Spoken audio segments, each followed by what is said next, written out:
Spring 2008 on TSN is brought to you by the new Q horsepower from Quaker State. Unleash all your horses. And Michelin, a better way forward.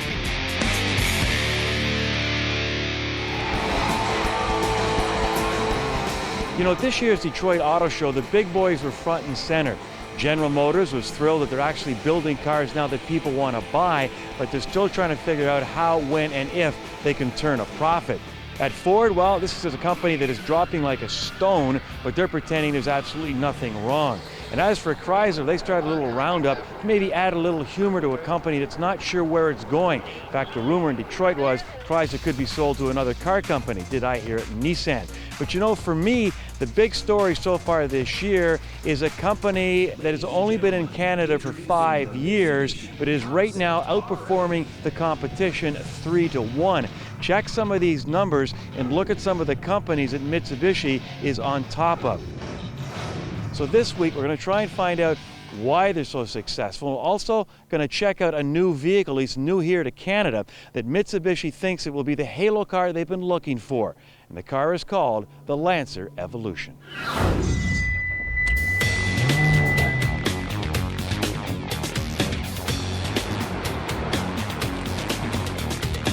The Lancer by far is our #1 selling car in Canada. Consumers in Canada have definitely accepted that vehicle, and we have one of the fastest inventory turns right now at 18 days. Cars are not staying on dealer lots for long. The Lancer Evolution, the car you're going to test drive today, customers are really going to appreciate the vehicle for the technological advancements between the last car that we had, the Lancer Evolution 9, and also the fact that it has razor-sharp type engineering and razor-sharp type performance. They've always been into performance cars. The only problem is that we never saw them in Canada. Evo, I think, is a hugely pivotal vehicle for them because it's a halo vehicle. It's going to give them a car to brag about, and that's going to rub off on the rest of the product. And in fact, it isn't all that different than the Lancers that people buy for everyday use. The numbers aren't going to be huge on this car, but the spill-off effect is going to be huge. Everything's new. There's not a single piece of hardware on this vehicle that is shared with the previous generation Evolution. The powertrain is a 2-liter turbo. New for the Evolution 10, it's an all-aluminum design.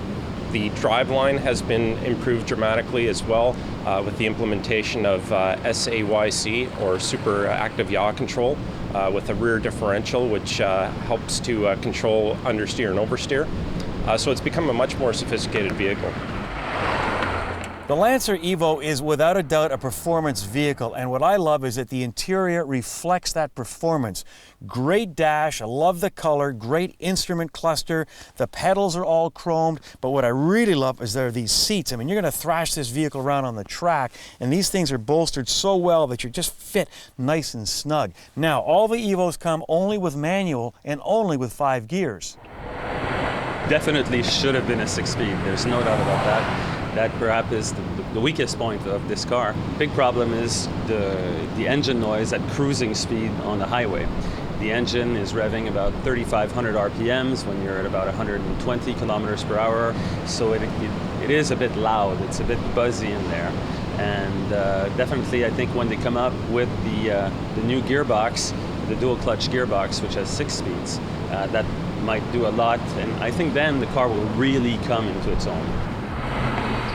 It's a really well-developed car, and I think one of the things they talked about that did surprise me a bit, and the car backs it up, is the level of sophistication. This is not just a pocket rocket. They've really done a job on making the car, taking the car to a higher level of sophistication. It's beautifully balanced. It's got all the right things to go fast, but it doesn't beat you up too badly in the process like a lot of others do, and it's extremely precise. So they've made all the right moves with it, I think. Against its immediate peers, it is a heck of a ride. I mean, it's got one of the most advanced all-wheel drive systems you can buy on any car, regardless of price. It's a technical tour de force that's going to raise Mitsubishi's whole image. It's going to bring them a whole new clientele, purely and simply because consumers are going to end up buying into Mitsubishi's vision of the company. You might find it shocking, maybe even revolting, but I think you'll get a charge out of it. What am I talking about? Oh my. Stick around, I'll brook no resistance. I'll keep you current when I amp you up later on Kenzie's Corner.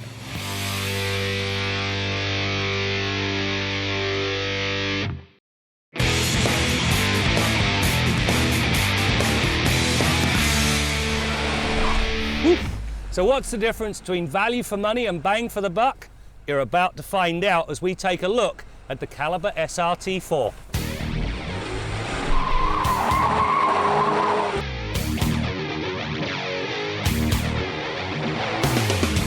The base Dodge Caliber, especially when equipped with its whiny, continuously variable transmission, does not exactly stir the emotions, and simply because alacrity is not part of its makeup, even when the go pedal is punched to the point of denting the floor pan. Throw SRT logos on the tailgate, seats and instruments and you have a very different ride. It lets you do what the ad promises. Grab life by the horns and then some.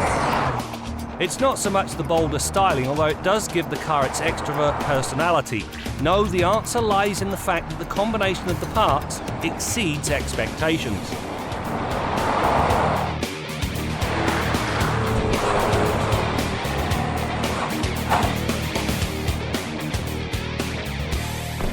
The one thing you notice about this SRT4, the brakes are fantastic, and it boils down to one simple fact. These things here, they come off the Charger RT. Now it's an 1,860 kilogram car. You take them, put them on a much lighter vehicle, and the stopping power is simply prodigious. As for handling, the base car's dawdling habits give way to something with serious corner carving ability. While you do feel like you're sitting a little high up, which tends to exaggerate the minimal body roll it does surface, the sense is something that's tied to the road. The stiffer suspension, lowered ride height and grippy 225/45R19 tyres work together in a rare harmony. Throw in a nicely weighted steering setup that's responsive and the SRT4 laid waste to the pylon test. When things do start to come unravelled, the standard electronic stability and traction control systems are ready to rein in the wayward tendency. The only thing to watch for is the torque steer generated when you pour on the coals at the apex of the corner. Even the electronic nannies have trouble keeping up. The heart and soul of this SRT4 is right here. At the back of the engine is a massive turbo. Ahead of it, an even larger air-to-air intercooler. Now that system blows air into the engine at about 15 psi, which gives you 285 horsepower, but more importantly, 265 pound-feet of torque at just 2,000 RPM. In the real world, it equates to fast off-the-line performance and a sustained mid-range. The beauty of the whole thing, however, there is none of the usual turbo lag. The remarkable thing is that all this power is generated by an otherwise ordinary 2.4-litre engine. In terms of raw performance, the SRT4 puts 100 kilometers an hour on its white-face speedometer in just 6.1 seconds. Keep the hammer down and the SRT4 merges onto the highway in a Porsche-like manner. The 80 to 120 time of 4.1 seconds is unprecedented at this end of the price ladder. If you imagine putting a 285 horsepower engine in front of your favourite lazy boy, you get a pretty good idea of what it's like behind the wheel in this SRT4. These seats are, in a word, superb. They're comfortable and yet they hug you in all the right places. I really like the shoulder support because they do keep you planted when you play. Some nice touches, white face dials, go faster pedals, decent radio and all the power items you could possibly want. The bottom line, great value for money. The 6-speed manual box is a good one. The ratios are perfectly spaced and the clutch is not too heavy. Yes, it's heavier than your average runabout, but it's not a 2-footer. The bite point is also in the right place and the gate is well defined, and so picking off the cogs is accomplished with precision, even when driving the SRT4 to its considerable potential. If you're in search of a great deal, this car delivers very good value for the money. If you're looking for something with true bang for the buck, then the SRT4 is the vehicle for you. Great engine, great handling and fantastic brakes. It really is a complete package. Now, to put its price into perspective, if you want a Honda with the same sort of potential, well, you'll have to go up to the Accord. It only gets 268 horsepower and it'll set you back over $10,000 more.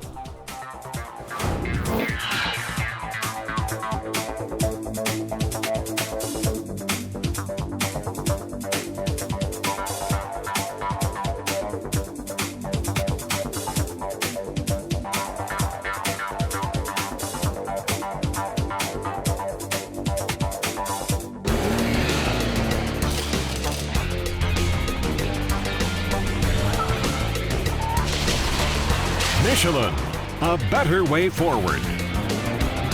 Racing has always been a testing ground for future technology that will eventually find its way into the vehicles we drive. Well, as we discovered at the 12 Hours of Sebring, the racing world is also trying to be more environmentally friendly as they chase the checkered flag. Along with low rolling resistant tires to improve fuel economy, teams in the American Le Mans Series are now running on alternative fuels. Well, obviously motorsports has always kind of led the way as far as what happens down the road with consumer cars. And I think it's a great step that ALMS is asking their teams to run on alternative fuels. I mean, it's definitely not something that you would consider green, but it's definitely a step in the right direction. And I think that it's definitely setting a good example for the fans and also for the industry that, you know, that can be done. And if you can get the same kind of performance out of alternative fuels as if you can on traditional fuels, I think that's really going to be the crucial point. You know, the American Le Mans Series is certainly for Corvette and for General Motors, you know, a place to showcase their technology. And I think it's a responsible thing for all of us to do is to look at this E85 fuel. And it's been great in the Corvette so far. Part of it is to reduce the dependency on foreign oil, and I think the biggest thing is that the environmentally friendly aspect. And this is the first opportunity to really showcase it and show that it's if it'll work in a race car and work in our Corvette race car, it'll work in your production car.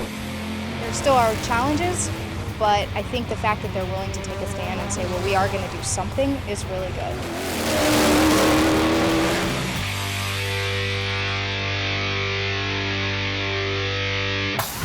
Closed captioning of Motoring 2008 is brought to you by the all-new 2009 Pontiac Vibe for the drive of your life.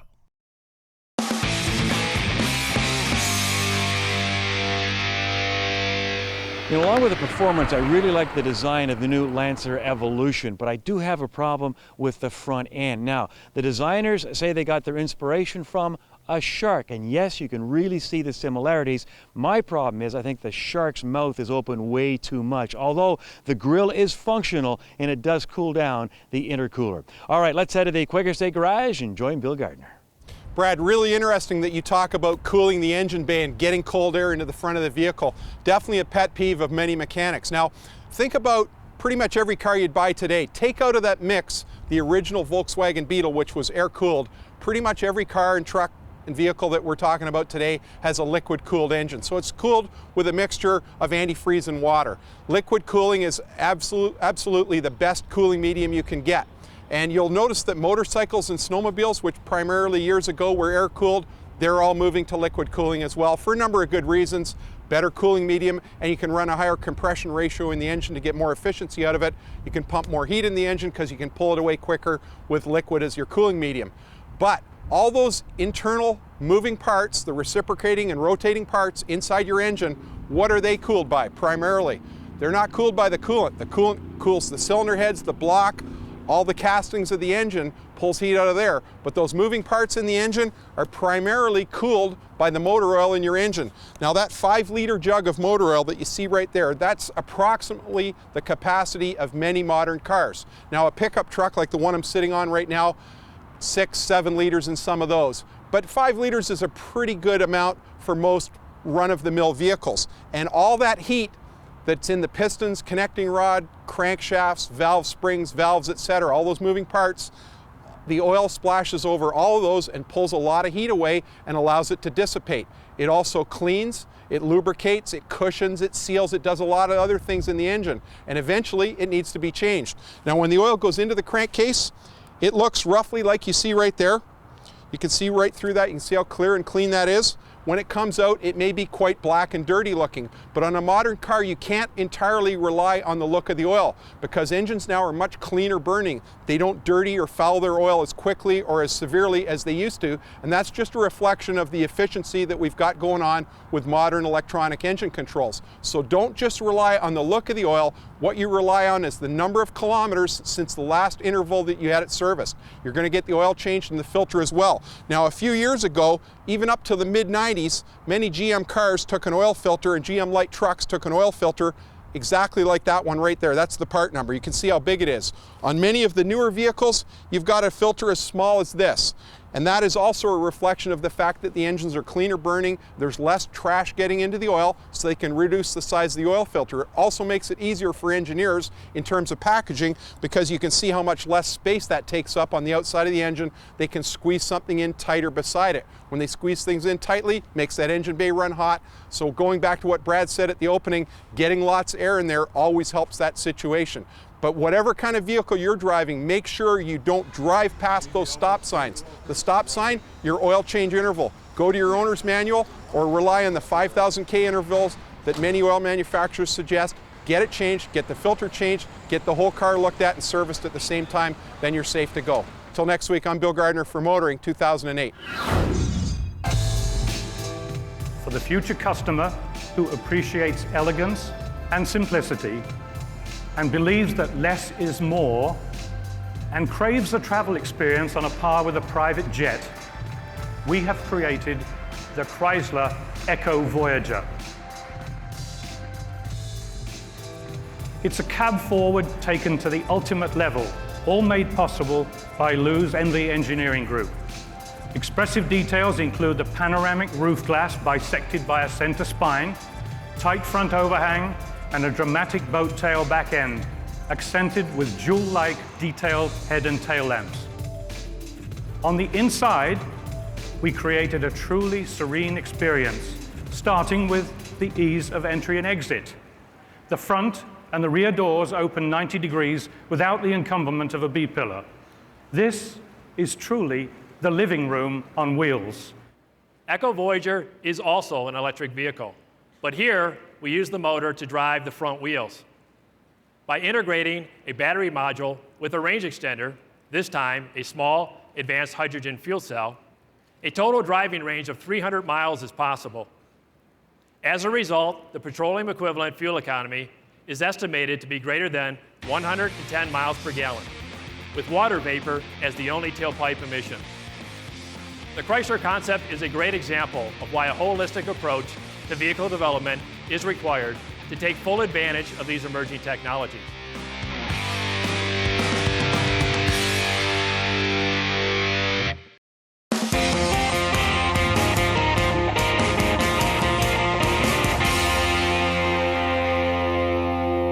A couple of years ago at the Detroit Auto Show, General Motors showed a concept car called the Chevy Volt. Now this is going to be General Motors' second attempt at building an electric car. The first one, of course, was the ill-fated EV1. Now, the conspiracy theorists have all sorts of conspiracy theories as to why the EV1 failed. Well, I'll tell you why it failed. First, this hurts me as an engineer. It was too engineering. They tried too hard to maximize the range of the vehicle to the expense of every other feature in the car. The problem was the range at about 125 miles or 200 kilometers still wasn't enough. I mean, maybe you only commute 60 kilometers a day, but what if your mom calls and says, hey, my basement's flooded and you got to drive 100K out of town and go help her out? If the battery runs out, you just don't pull into the electric filling station and get a couple of kilowatts of energy in 10 minutes like you can in a gasoline car. And the third issue, it was way too expensive. There's no way they could sell that car for what it cost them to make. So the Chevy Volt's going to be different in every possible way. For starters, it's market driven. It's going to be a good looking car. It'll be a four-door hatchback about the size of a Civic. It won't be that little sporty coupe they showed as the concept car, although you'll recognize it from some styling features. It'll have a normal looking interior, a big battery pack in the middle, but most of the car is going to be based on GM's new global small car architecture, Chevy Cobalt and the like. So most of the other components of the car are standard production items. Keeps the cost down. Now they've attacked the range issue from two perspectives. First of all, they only really need about 60 kilometers of pure electric drive because that's what most people commute. You need more?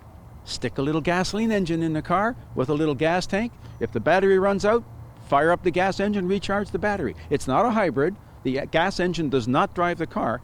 It's really more like a diesel-electric locomotive. Very, very simple. The other thing about this new car, General Motors has promised a production date of November 2010. Now that's not very far away. A Toyota executive recently said at this stage of the development they should be choosing the wood grain for the dashboard, not trying to decide what battery pack to use. Well, first of all, there's not going to be wood grain on the dashboard.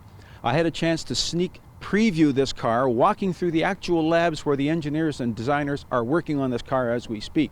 They've got prototype development cars running around the streets of Detroit right at this very moment. And you know, from the look and the spark in the eyes of these people, I think GM just might make it this time. I'm Jim Kenzie.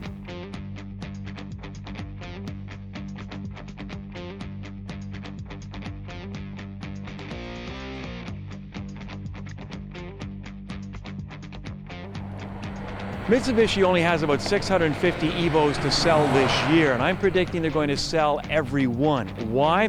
Well, first and foremost, this car goes like stink. And as Graham mentioned earlier, would-be Subaru STI buyers would be advised to check out the Evo before writing that check. Another thing, I love the design with the exception, as I mentioned earlier, of that grille, but I seem to be the only one having problems with it. Another thing that I do agree with other journalists is I do believe it needs a 6th gear, but that could be only a reflection of our old age.